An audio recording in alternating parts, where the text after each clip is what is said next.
Na década de 70, a revista Realidade, que tinha muito prestígio naquela época, publicou um número especial sobre a Amazônia. Foi ali que eu descobri a Juricaba. Nunca tinha ouvido falar. E fiquei pasmo, impressionado de que ele fosse uma figura histórica de tanta importância e ninguém no Sul, praticamente, tivesse ouvido falar nele. Eu comentei com alguns amigos amazonenses que eu gostaria de fazer um filme sobre ele no Amazonas.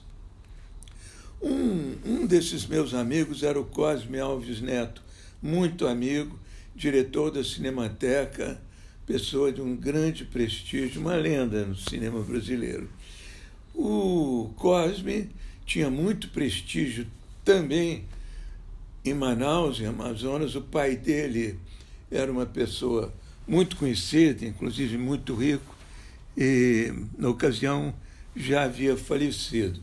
Então o Cosme fez contatos para me ajudar. Um deles foi o Orígenes Martins, que era o diretor, o dono do Instituto Christus. Então o Orígenes me contratou para dar aula lá durante 15 dias, aula de cinema, e nesses dias eu tive a oportunidade de começar a fazer pesquisas, levantar alguns contatos que pudessem me ajudar na produção e até mesmo fazer algumas locações. O Orígenes tinha um barco dele e nós saímos pelo rio, um barco razoável, com outras pessoas da família, fazendo as primeiras locações do filme, né? Ele também me hospedou gentilmente, enfim, me deu todo o apoio necessário. Nessa ocasião, eu fiquei conhecendo o Joaquim Marinho. Joaquim Marinho estava ligado à cultura, né, à Secretaria de Cultura, e ele era dono de cinemas, enfim, ele tinha uma afinidade muito grande não só com a área cultural, como a área cinematográfica, e de imediato ele também se interessou em apoiar o filme. É importante dizer que o filme não teria sido feito também, é claro, sem o apoio da Embrafilme. A época era uma época muito particular, uma época em que havia a ditadura militar, então eu achei interessante que pudéssemos fazer o filme sobre a Juricaba, na verdade um guerrilheiro índio, um índio Manaú, que formou uma confederação para resistir à invasão dos portugueses na região deles, né, em que a tribo e outras moravam, né, porque ele era a terra deles, porque ele organizou uma confederação reunindo várias espécies, né, de tribos. E ele resistiu por 4 anos. É uma coisa impressionante. Ele era uma figura importantíssima mesmo. E chegando lá em Manaus, eu constatei que essa importância estava marcada em muitos aspectos. Ele era nome de rua, de bairro, enfim, várias pessoas se chamavam Juricaba, nome de televisão, e mais do que tudo isso, a lenda, porque tem um aspecto, diziam que ele se transformava em onça, em cobra, ele tinha várias transmutações, né? E todas essas histórias e o heroísmo dele estava arraigado no povo. As pessoas tinham dentro delas essa coisa do Juricaba. A produção foi um desafio, um grande desafio, é claro. Transportamos 60 pessoas, engano meu, 30 pessoas do Rio de Janeiro para lá, e ainda lá contratamos outras 60 pessoas, né? Então, aí equipe técnica, atores, figuração, enfim, era uma coisa gigantesca, né? O nosso elenco reuniu figuras como Reinaldo Genes, que fez o Ajuricaba, Paulo Vilaça, Nildo Parente, Sura Berdichevski, Fregolente, o Aurélio Miquiles, que veio a fazer, inclusive, um filme sobre o Cosme Alves Neto, que foi figura-chave na produção do filme, né? E muitos outros no elenco. Emanuel Cavalcante, pessoas muito importantes. Na equipe técnica, Edson Santos fotografou e uma pessoa foi chave nessa história toda, que foi o Anísio Medeiros, porque ele era figurinista, cenógrafo, e ele teve que construir tábuas, fazer roupas históricas, enfim, várias reconstituições, maquiar uma pequena embarcação, que nós fizemos uma pequena caravela. Então, tudo isso teve que ser construído, né? Tábua, caravela. Tivemos animais participando do filme. Aí, com apoio do Exército, né? Que tinha uma visão nacionalista do acontecimento, né? Também admiravam a Juricaba e, inclusive, nos cederam algumas embarcações grandes para a gente pudesse ir rio acima até as locações, né? Eles, inclusive, que conseguiram esses animais, né? Uma onça, uma cobra gigantesca. O consagrado escritor Carlos Eduardo Novaes teve uma participação expressiva, um pequeno papel no filme. E da equipe técnica, participações importantes também foram de Luiz Carlos Lacerda, o cineasta Luiz Carlos Lacerda, o Bigode, Leilane Fernandes e Fábio Barreto.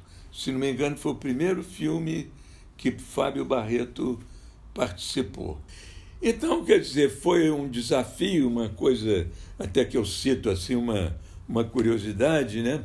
Na época, né, depois da Nouvelle Vague, da década de 60, né, começou a se usar muito o som direto, né, do cinema verité, né, do cinema direct. E então a dublagem era sempre uma coisa que não ficava absolutamente perfeita, enfim.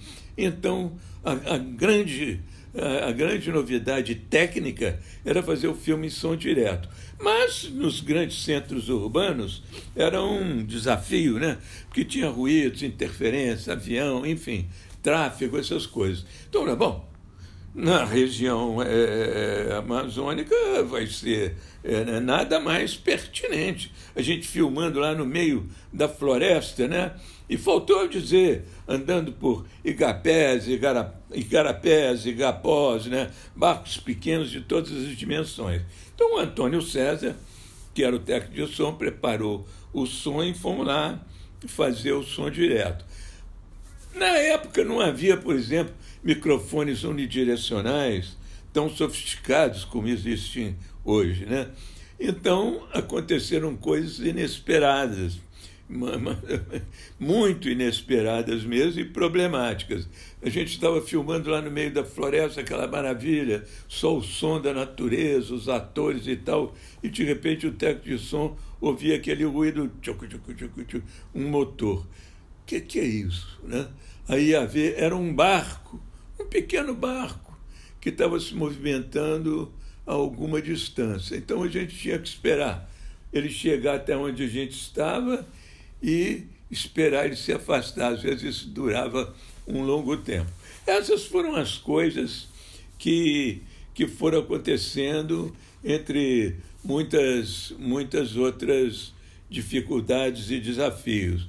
Mas o filme foi feito e para mim assim uma significação muito grande em vários sentidos ter feito o filme e revivê-lo através do tempo, né? Eu tenho uma ligação muito profunda com a região amazônica, porque meu avô, que veio lá do Trás-os-Montes, lá em Portugal, foi para o Porto de Santos, e de Santos ele foi para Belém do Pará, que estava, né, o progresso da borracha, essa coisa toda.